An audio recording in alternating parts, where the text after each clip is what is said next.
Semaine 16, jour 4. Bonjour et bienvenue à Dieu au quotidien, notre série d'études méditatives sur l'Évangile selon Jean. Nous en sommes au 4e jour de notre réflexion sur le chapitre 16. Vous vous souvenez peut-être qu'hier, nous avons commencé à examiner le processus de la joie que Dieu veut nous donner. Nous avons parlé du fait que la première partie, la première étape, le début de ce processus est la confusion. Nous ne sommes pas sûrs de ce que Dieu fait parce que les choses changent. Et chaque fois que les choses changent, nous sommes confus. Nous aimons que les choses restent telles qu'elles sont la plupart du temps. Nous sommes confus dès qu'un changement inattendu vient perturber le rythme de notre vie. Et puis, deuxième étape, ce changement commence à s'installer et nous voyons que nous allons perdre quelque chose d'important à cause de ce changement. Nous en sommes profondément attristés. La perte d'un être cher nous déstabilise et le deuil nous envahit. Notre douleur est profonde et parfois peut nous conduire au désespoir. Cette réaction est naturelle. Nous en avons parlé hier et nous avons vu ensemble qu'il faut accepter cette étape inévitable de la tristesse quand elle nous envahit. La troisième étape à franchir est celle de la joie, de la vraie joie, celle que l'on peut expérimenter malgré la tristesse. On pourrait la décrire comme une sorte de transformation, de passage de la mort à la résurrection. Nous lisons au verset 20 de notre chapitre cette promesse de Jésus. « Vous serez dans la tristesse, mais votre tristesse se changera en joie. » Jésus fait écho aux paroles du psaume 30, verset 5, des paroles familières à beaucoup de croyants à propos de la grâce de l'Éternel qui dure toute la vie. Le soir arrivent les pleurs et le matin l'allégresse. Ces paroles de Jésus nous enseignent le principe de la joie. Et ce principe est le suivant. La joie ne vient pas de la substitution, d'un remplacement, mais de la transformation. C'est un principe fondamental de la joie. La joie vient du changement que Dieu opère en nous. Elle n'est pas le résultat d'un échange avec la tristesse. Il ne s'agit pas d'un échange entre les deux, mais d'une transformation intérieure qui nous remplit de joie, malgré la tristesse. Ce principe peut bouleverser notre vie.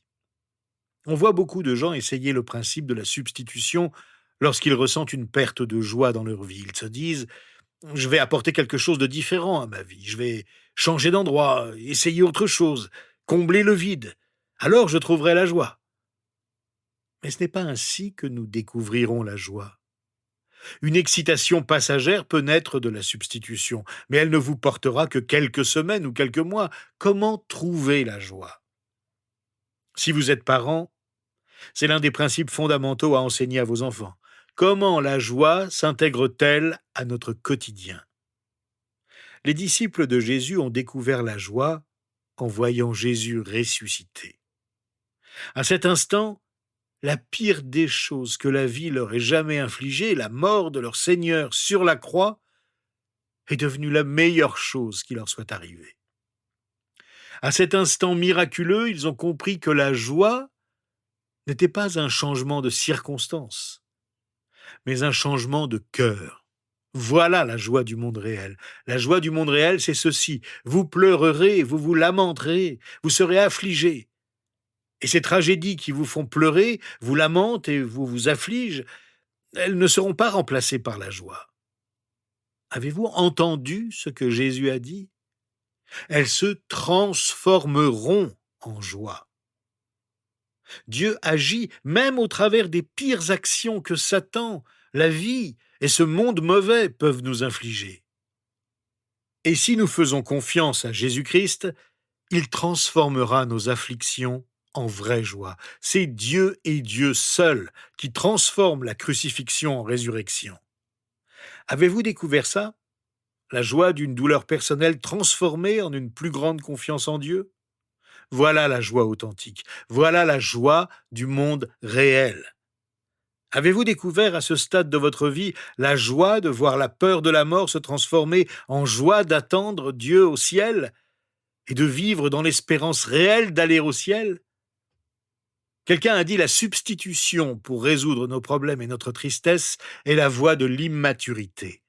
La voie de la transformation est la voie de la foi et de la maturité. Nous ne pouvons pas mûrir émotionnellement ou spirituellement si quelqu'un remplace constamment nos jouets cassés. Remplacer ces jouets cassés n'est pas le chemin de la joie. Les résurrections sont le chemin de la joie. Et ce processus de résurrection dont Jésus parle à ses disciples dans ce chapitre se répète sans cesse dans nos vies. Il se produit grâce à la résurrection de Jésus. Ce processus commence par la confusion. Tout d'abord, nous ne comprenons pas ce que Jésus dit, ce que fait la vie, où elle se dirige. Nous ne comprenons pas que Jésus a dû mourir sur la croix. La tristesse nous envahit. Mais lorsque nous prenons conscience que Jésus est ressuscité, la joie de la résurrection nous remplit. Christ ressuscité donne un sens et un but à notre vie, que nous vivons désormais d'une manière toute nouvelle. Jésus nous donne, par sa résurrection, une force intérieure qui nous renouvelle dans tous les domaines de notre vie. La joie, celle que Dieu nous donne, n'est jamais temporaire, elle n'est jamais partielle. Jésus voulait nous donner une image de cette joie qui nous transforme. C'est ce que nous lisons aux versets 21 et 22 de notre chapitre. Lorsqu'une femme accouche, elle éprouve de la tristesse parce que son heure de souffrance est venue. Mais lorsqu'elle a donné le jour à l'enfant, elle ne se souvient plus de la douleur à cause de sa joie d'avoir mis un enfant au monde. Vous donc aussi, vous êtes maintenant dans la tristesse, mais je vous reverrai. Et votre cœur se réjouira, et votre joie, personne ne vous l'enlèvera. L'image de la joie transformatrice que Jésus a donnée à ses disciples cette nuit-là n'est autre que celle d'une mère et de son nouveau-né. Si notre joie peut nous être enlevée, ce n'est pas la vraie joie que Dieu nous donne, car la promesse de Jésus est certaine. Personne ne peut nous enlever la joie de la résurrection, la joie d'avoir été transformés par le Saint-Esprit.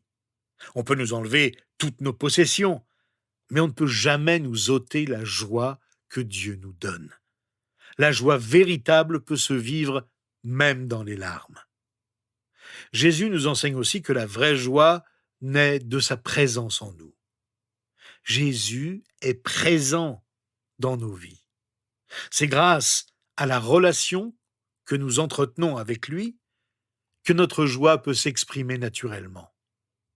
Une fois que nous appartenons au Seigneur, notre Sauveur, il ne nous lâchera pas et nous gardera dans une joie profonde, même si nous traversons des moments éprouvants.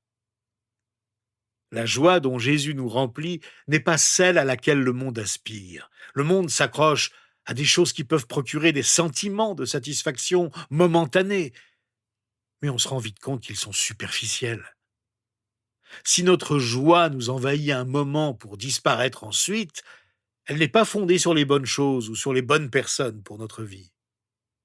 Rappelons-nous que la joie que Jésus nous donne et dont il veut nous remplir ne peut pas nous être enlevée.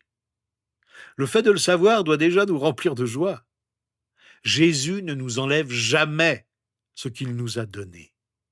Nous pouvons lui être infidèles, nous pouvons échanger notre joie pour des plaisirs éphémères, mais lui ne change pas. Et il veut que notre joie grandisse en nous et qu'elle soit parfaite. Rappelons-nous que la joie que Jésus nous donne est un fruit de l'esprit qui doit mûrir. Une fois qu'il nous l'a donné, il ne le reprend pas et personne ne peut nous l'enlever. Prions donc pour que la joie nous habite et que ce fruit de l'esprit nous permette d'entretenir une relation sereine avec Dieu et avec ceux qui nous entourent. Nous ne vivons pas notre joie égoïstement. Nous la faisons rayonner autour de nous. La joie est contagieuse, elle se répand au milieu des autres, avec les autres. La joie intérieure qui nous habite nous permet de pleurer avec ceux qui pleurent parce que nous pouvons adopter une attitude de compréhension paisible envers ceux qui souffrent. Mais cette joie intérieure rayonne aussi au milieu de ceux qui sont dans la joie et qui rient. Pourquoi ? Parce que la joie de Christ dans nos vies nous a transformés. et fait de nous des personnes sensibles à la situation personnelle des uns et des autres. Elle nous permet de ne pas être ébranlés, mais d'être authentiques dans nos relations avec les autres. Elle nous permet de pleurer avec ceux qui pleurent et de rire avec ceux qui rient. Elle nous permet d'être un réconfort pour ceux qui souffrent et de nous réjouir avec les autres quand les choses vont bien pour eux. Et cela est possible parce que la joie de Christ est inébranlable. Elle ne dépend pas des circonstances que nous traversons, mais de la qualité de la relation que nous avons avec Dieu, lui qui a changé notre tristesse en joie. Prions donc ensemble pour que la joie de Christ habite chacun de nous.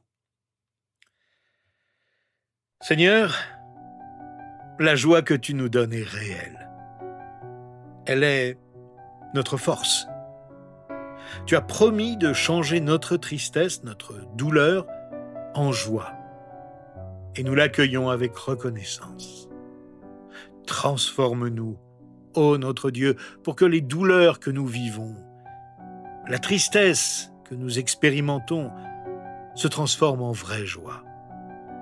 C'est grâce à ta résurrection que notre cœur peut se réjouir. C'est grâce à ton esprit que nous pouvons vivre dans la joie. Nous ne t'avons pas vu vivre sur terre, nous ne t'avons pas vu ressusciter, mais nous sommes heureux que ton esprit nous ait guidés vers toi pour nous remplir de joie. Cette joie du salut, nous voulons la proclamer haut et fort.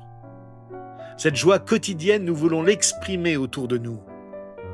Cette joie profonde qui nous permet de surmonter nos épreuves, nous voulons qu'elle mûrisse et devienne un fruit qui nous permette d'agir auprès des autres avec confiance, qu'ils soient dans la joie ou la tristesse.